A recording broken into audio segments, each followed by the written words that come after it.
Welcome back to the Byline Breakdown, the podcast where we dive deep behind the headlines to understand the story. I'm your host, Mike Moliterno, and today we're uncovering the vibrant tapestry of immigrant communities and the impact of their entrepreneurial spirit on local economies.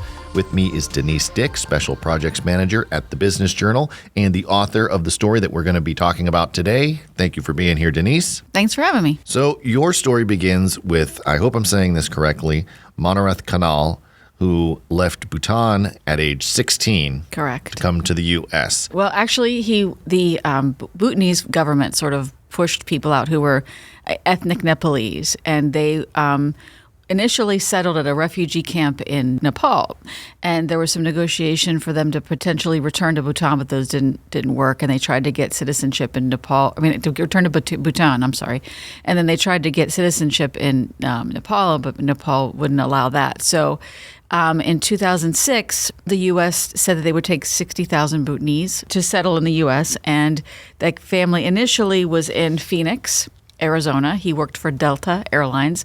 He started out cleaning airplanes and also like helping people who were in wheelchairs getting onto and off of the planes. But it was very warm there, and the employment opportunities weren't as vast as what the family was looking for. So he had an uncle who lived in Akron. So he thought it was too warm? Too warm in Phoenix, yeah.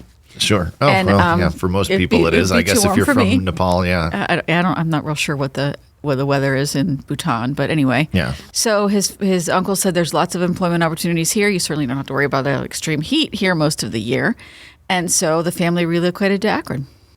And so they relocated to the North Hill neighborhood. Correct. What has been the impact of that population on the North Hill neighborhood? Well, the way it was described to me by a gentleman who works at this organization, it's called Asian Services in Action, or Asia for short.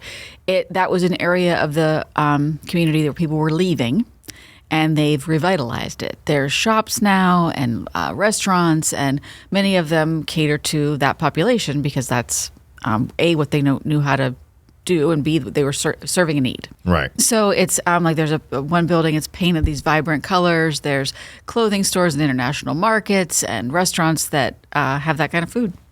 So are most of these immigrants from Bhutan, or are they from other countries as well? In that particular neighborhood, yeah. Bhutan, but there's also in Akron, there's a large, I'm not sure I'm pronouncing it correct, Karen population, which are people from Burma. Oh, okay. There's some other ethnic groups as well. But in Akron, Akron has the second largest Bhutanese population in the country. Oh, wow. Yeah, okay. I was surprised by that too. Yeah.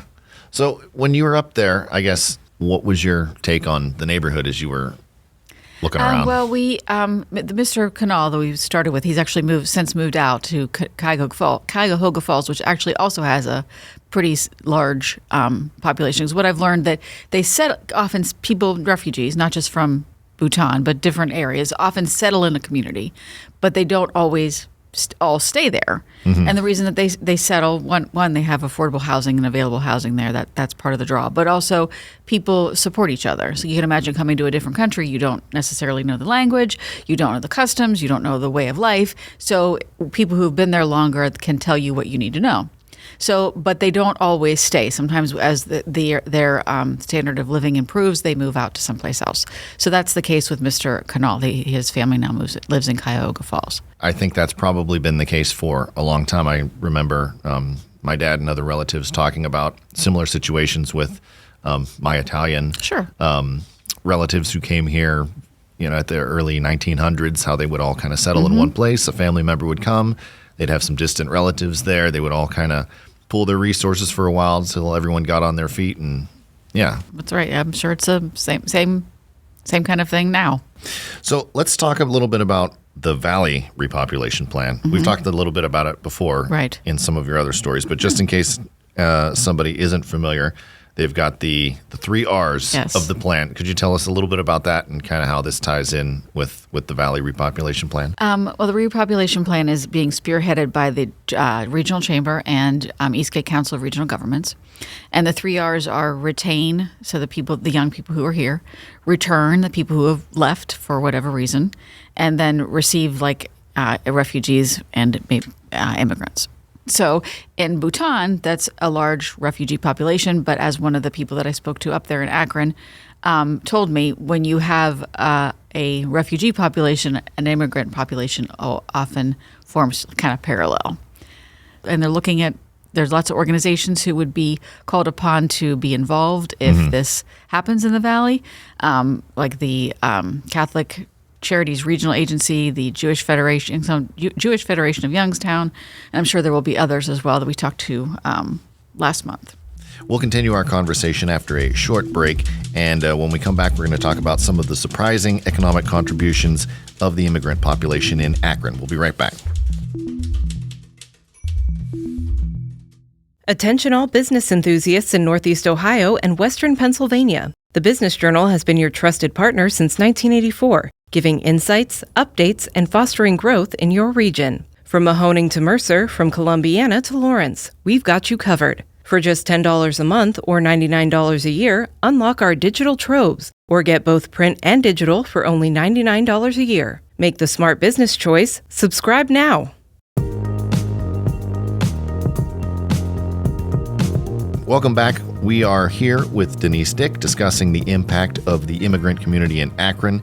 Denise, your story mentions a study by the New American Economy. Could you talk a little bit about those findings? The New American Economy is a nonprofit, nonpartisan immigration research and advocacy organization. And they did a study in 2021, which found that in Akron, foreign-born residents contributed $2.1 billion to the economy of that region.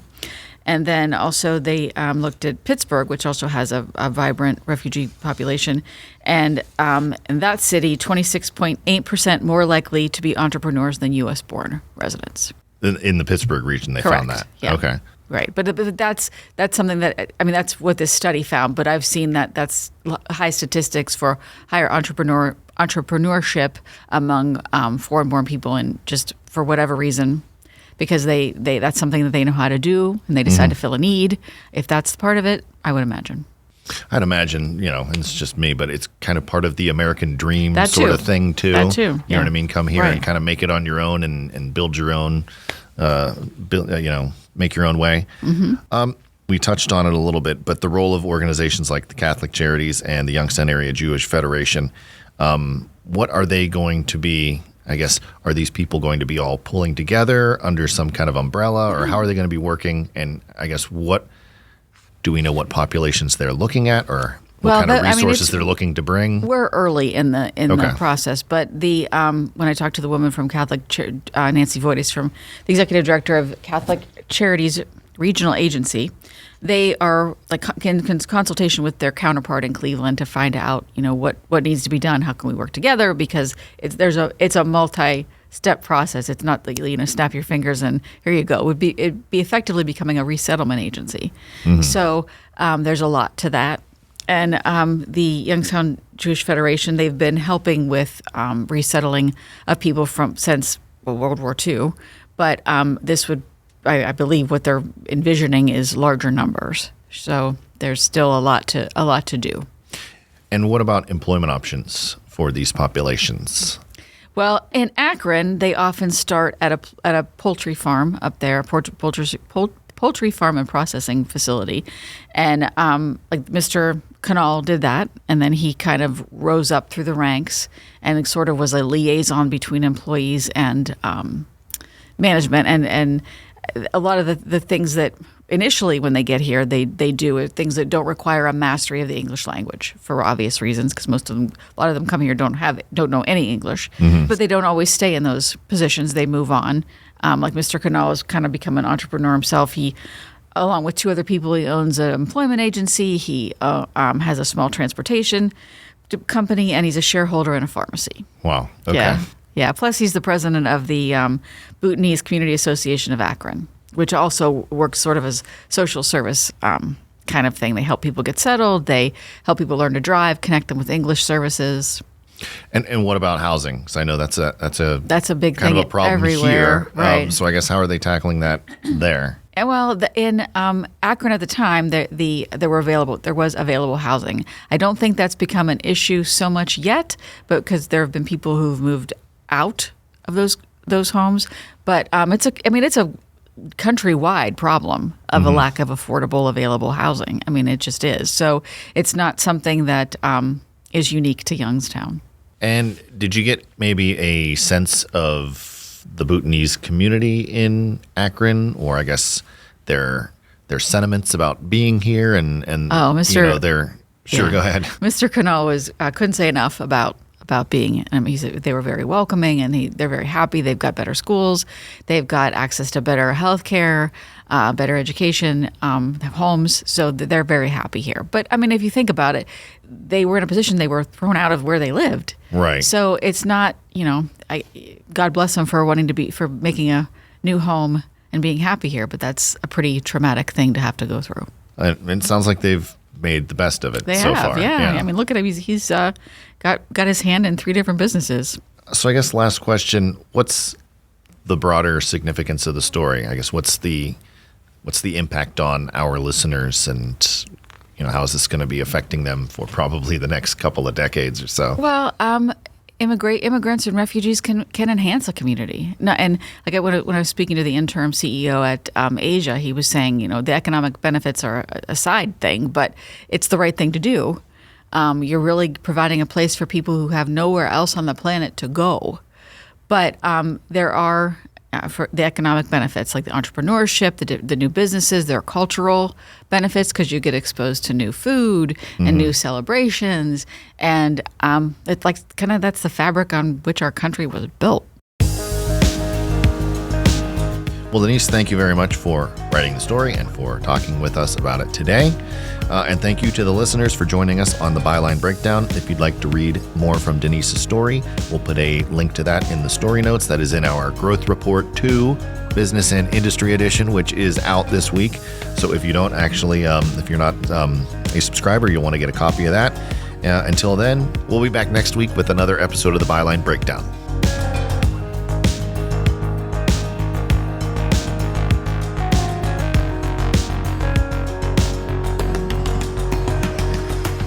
You wouldn't drive a car without a map, so why navigate the business world of northeastern Ohio and western Pennsylvania without the Business Journal? Trusted since 1984, we're the compass pointing you to growth and prosperity. Digital, print, why not both? We've got subscription options tailored for every business-savvy individual. Light up your path to success. Subscribe to the Business Journal today.